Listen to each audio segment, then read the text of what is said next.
इंडोनेशियाई thriller horror film अंधकार की शक्ति 2025 एक सच्चे एग्जॉर्सिज्म केस पर आधारित है और इसकी सबसे भयावह बात यह है कि इसमें यीशु के 12 शिष्यों को बुलाया गया है। कहानी की शुरुआत एक रहस्यमय गुड़िया। कहानी 2 लड़कियों से शुरू होती है जो आधी रात को अपने पिता की कब्र पर आती हैं। वे जेब से एक अजीब, पहले से तैयार की गई गुड़िया निकालती हैं और कुछ गुप्त मंत्र पढ़ती हैं। अचानक गुड़िया 180 डिग्री घूमकर कायला की ओर देखती है, जो कहती है, मेरी माँ को उस बुरे आदमी से अलग कर दो। तभी कब्रिस्तान का चौकीदार आ जाता है और डर के मारे दोनों गुड़िया लेकर तुरंत वहां से चली जाती हैं। गाड़ी में बैठकर वे बातचीत करती हैं, पर नहीं देखती कि पीछे शीशे में एक आत्मा दिख रही है। घर लौटकर कायला को भटकाव की स्थिति का सामना करना पड़ता है। वो सोफे पर सो रही अपनी माँ को कंबल ओढ़ाती है और जैसे ही अपने कमरे की ओर मुड़ती है, फिर वही माँ का रूप सामने आ जाता है, जो कहती है, मैं घर आ गई।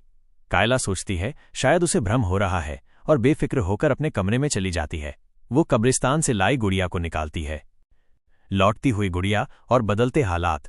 अगले दिन सुबह वो उस गुड़िया को घर के बाहर कूड़ेदान में फेंक देती है। जैसे ही वो जाती है, गुड़िया खुद में जान होने जैसा बर्ताव करने लगती है। स्कूल में कायला की सहेली का चेहरा मुरझाया हुआ होता है और उसकी गर्दन पर एक नीले निशान का गहरा दाग दिखता है। सहेली कहती है शायद नींद नहीं आई इसलिए ऐसा हुआ। पर जब कायला स्कूल से घर लौटती है, वो देखती है कि माँ अभी भी उस पड़ोसी ओल्ड वांग के साथ है। गुस्से में वो सीधे अपने कमरे की ओर भाग जाती है। तभी उसकी नज़र कमरे में टंगी पारिवारिक तस्वीर पर पड़ती है और वो देखती है कि जो गुड़िया उसने फेंकी थी वो फिर से वापस आ गई है। ये देखकर कायला डर जाती है। वो फिर से गुड़िया को उठाकर बाहर कूड़ेदान में फेंक देती है। जैसे ही वो फेंकती है, आसमान में बिजली चमकने लगती है और रात में फिर एक तेज तूफान आता है। आत्मा फिर से लौट आती है। आत्मा का कब्जा और भयावह परिवर्तन। इस बार आत्मा सीधा सो रही कायला के पास पहुंचती है। कायला की चीख से उसकी माँ की नींद टूट जाती है। जब माँ उसके कमरे में पहुंचती है तो देखती है कि कायला दीवार की ओर मुंह करके कुछ बोल रही है। काफी पुकारने पर वो धीरे धीरे सामान्य होती है। इस दिन के बाद से कायला में बदलाव आने लगता है। उसके शरीर पर नीले निशान उभरने लगते हैं। उसकी मानसिक हालत भी खराब हो जाती है और उसके कानों में बार बार मरने की आवाजें सुनाई देती हैं।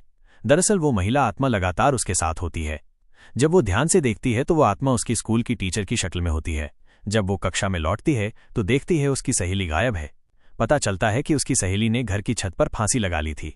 प्रिंसिपल उसे दफ्तर में बुलाकर पूछताछ करता है। कायला सब कुछ बता देती है। 2 टीचर उसे लेकर कब्रिस्तान जा रहे होते हैं।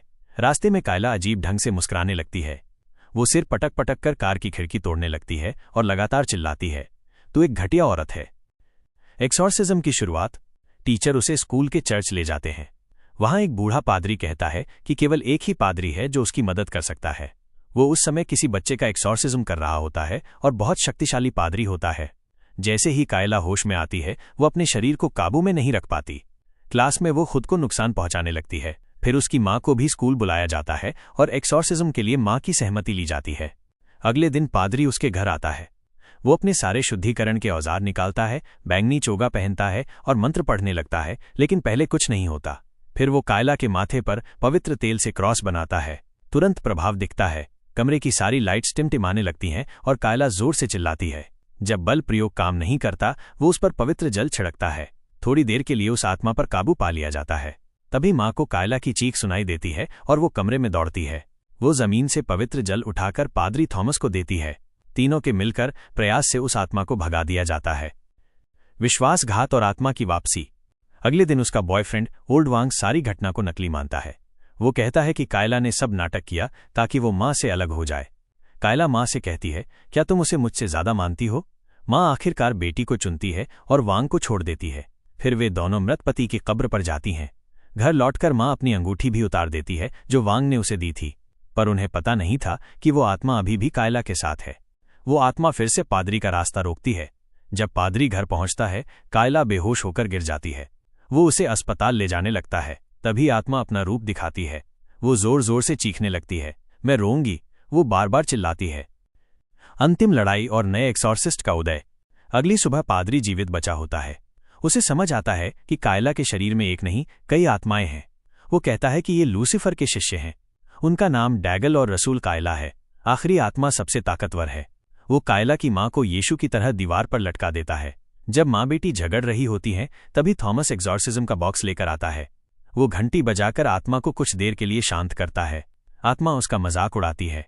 तभी वे लोग घर के नीचे देखते हैं, लेकिन वहां कोई नहीं होता। असल में आत्मा स्विमिंग पूल में कूद गई होती है। अब अंतिम आत्मा पूरी तरह कायला के शरीर पर काबू पा चुकी होती है। वो कहती है, हम गुलाम हैं, मैं मर चुकी हूं, परंतु वो पवित्र शक्तियों से नहीं लड़ पाती। आत्मा थॉमस की मृत पत्नी का रूप लेकर उसे भ्रमित करती है। जैसे ही वो भ्रमित होता है, आत्मा उसे एक हाथ से उठा लेती है। उसी वक्त अस्पताल में पड़े बूढ़े पादरी को ये महसूस होता है। वो उठकर प्रार्थना करता है और इससे थॉमस फिर से खड़ा हो जाता है। वो यीशु का क्रॉस उठाकर आत्मा के माथे पर रखता है। वो चिल्लाता है, EXORCISO तय IMMUNISIME स्पिरिटस। अब की बार वो आंखें बंद रखता है। वो कहता है, यीशु मसीह, अपना नाम बताओ। आत्मा पूरी तरह कायला के शरीर से बाहर निकल जाती है। जो काली तरल चीज जबरदस्ती उसके अंदर डाली गई थी, वो बाहर निकल जाती है। अगर ये फिल्म इंडोनेशिया के सच्चे केस पर आधारित न होती तो इतने सटीक ढंग से ये फिल्म नहीं बनाई जा सकती थी।